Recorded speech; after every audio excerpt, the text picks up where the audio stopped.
नमस्कार दोस्तों, स्वागत है आप सभी का आपके अपने चैनल वर्कअप सीएससी में। फ्रेंड्स, मेरे टेलीग्राम चैनल के माध्यम से मेरे व्यूअर ने मुझसे सवाल किया है कि ये जो है 38 वर्ष सर्विस किए हैं और 2010 में रिटायरमेंट के बाद इनको मंथली पेंशन 1863 रुपया मिल रहा है। इतना कम पेंशन इन्हें क्यों मिल रहा है, इसके बारे में पूछना चाहते हैं। देखिए, आप 2010 में रिटायर हुए हैं और आपने 38 वर्ष सर्विस किया है, लेकिन आपको पता होना चाहिए कि ईपीएस 95 में अधिकतम सर्विस काउंट जो होता है वो 35 वर्ष ही होता है। भले वो आप 38 वर्ष किए हैं, लेकिन ईपीएस जो कंट्रीब्यूशन में जो आपका पेंशन का कैलकुलेशन बना होगा वो 35 साल के कैलकुलेशन से ही बना होगा। 35 साल से ज्यादा का कैलकुलेशन उसमें काउंट नहीं किया जाता है, अधिकतम 35 साल है। दूसरा कि 2014 से पहले आप रिटायर्ड हो गए हैं 2010 में, तो आपका अधिकतम पेंशनेबल सैलरी जो होगा वो 6500 रुपया होगा। आपका सैलरी भले 25,000 होगा उस समय या 30,000 होगा, लेकिन अधिकतम पेंशनेबल सैलरी जो काउंट होगा वह होगा सिर्फ 6500 रुपए। अब सवाल है कि आपका उस वक्त जो एवरेज से जो पेंशनेबल सैलरी निकाला जाता है, औसत पेंशनेबल सैलरी निकाला जाता है, वो 6500 रुपया बन रहा है या उससे कम बन रहा है या उससे ज्यादा बन रहा है।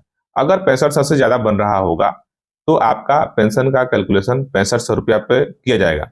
अगर आपके पिछले कुछ महीनों का बेसिक सैलरी का औसत 6500 से कम बन रहा होगा तो आपके पेंशन का कैलकुलेशन 6500 से कम पे किया जाएगा। तीसरा है कि आपने 38 साल सर्विस किया है, लेकिन आपने यह नहीं बताया कि आप 38 साल सर्विस तो किए हैं, लेकिन पेंशन में कंट्रीब्यूशन कब शुरुआत किए थे और कब 2010 तक खत्म किए तो पता है, लेकिन कब शुरुआत कब किए थे, मतलब पेंशन में कंट्रीब्यूशन कितने सालों तक किया है। बहुत सारे लोग कंफ्यूज रहते हैं और उनका कंफ्यूजन का कारण भी है कि वो जो सर्विस करते हैं उसी को मान लेते हैं कि हम पेंशन में कंट्रीब्यूशन भी कर रहे हैं। ऐसा नहीं है। बहुत ऐसे कंपनियां हैं जहां पे आपने काम किया होगा, बहुत ऐसा ऑर्गेनाइजेशन है जहां पे काम किया होगा, वहां पे आपका पीएफ अकाउंट नहीं भी हो सकता है। तो इस चीज का ध्यान रखना है।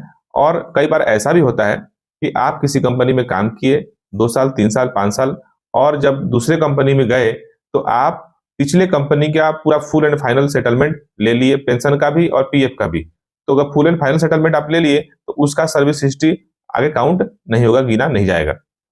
इस चीज का भी ध्यान रखना है। तो जब आपका कैलकुलेशन होगा पेंशन के फॉर्मूला के हिसाब से कि पेंशनेबल सैलरी गुना पेंशनेबल सर्विस भागा 70, तो आपका जो पेंशन के अमाउंट बनेगा वो अगर हम पूरा मान लेते हैं कि आपने 35 साल कंप्लीट कंट्रीब्यूशन किया है और आपका लास्ट रिटायरमेंट के टाइम में औसत पेंशनेबल सैलरी 6500 रुपया है, तो आपको लगभग इस हिसाब से कैलकुलेशन करेंगे तो लगभग 3200 रुपया के आसपास आपका पेंशन बन रहा है।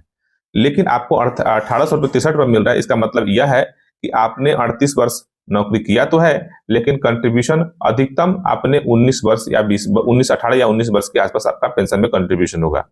या आपका बेसिक सैलरी शुरुआत में बहुत कम होगा, जब उसका एवरेज निकाला गया होगा पिछले 12 महीने का या पिछले 60 महीने का, जब आपके बेसिक सैलरी का औसत निकाला गया होगा वो 4000 के आसपास होगा। दो ही केस होगा, या तो आपका सर्विस कम होगा, सर्विस का मतलब आपका ईपीएस में कंट्रीब्यूशन कम होगा, या फिर आप जब कंपनी चेंज किए होंगे, एक कंपनी से दूसरे कंपनी, दूसरे कंपनी से तीसरे कंपनी में गए होंगे, तो पिछले कंपनी का सर्विस हिस्ट्री आप ट्रांसफर नहीं कराए होंगे, तो हो सकता है कि वो पिछला रिकॉर्ड आपके पेंशन में नहीं जुड़ा होगा। अब आपके मन में सवाल आ रहा होगा कि कैसे चेक करें कि हमें जो पेंशन मिल रहा है वह सही मिल रहा है या गलत। तो आपको 2-3 चीज चेक करना है।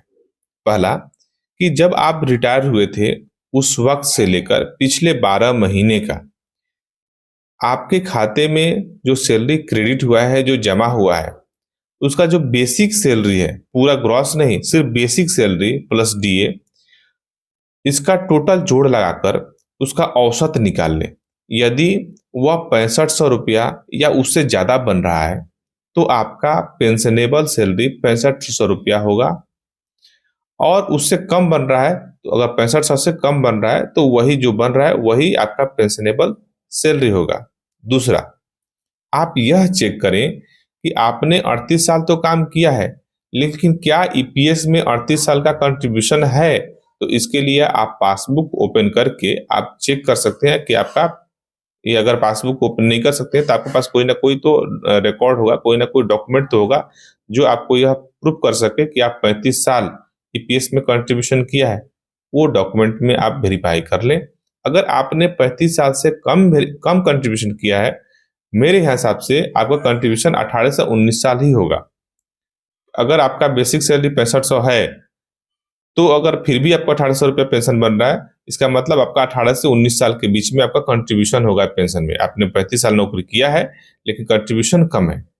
अगर आपका कंट्रीब्यूशन 35 साल है, आपके पास रिकॉर्ड है कि नहीं मैंने 35 साल कंट्रीब्यूशन किया है, तो आपका एवरेज बेसिक सैलरी कम होगा, लगभग 4000 के आसपास बन रहा होगा।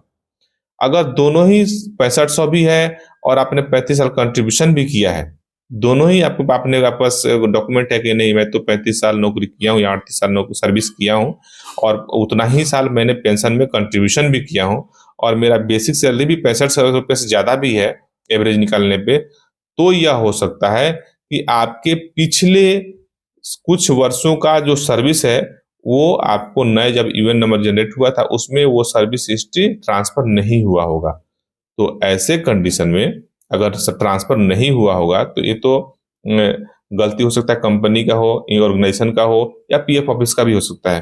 तो इसके लिए आप नजदीकी पीएफ ऑफिस में जाकर इसके बारे में संपर्क कर सकते हैं और आपके पास जो भी डॉक्यूमेंट है वो उनको दिखा सकते हैं। हो सकता है कि आपका काम हो जाए। तो आपके सवालों का उत्तर आपको मिल गया है, तो प्लीज वीडियो को लाइक कर दें और चैनल पे पहली बार वीडियो देख रहे हैं तो चैनल को सब्सक्राइब करना ना भूलें।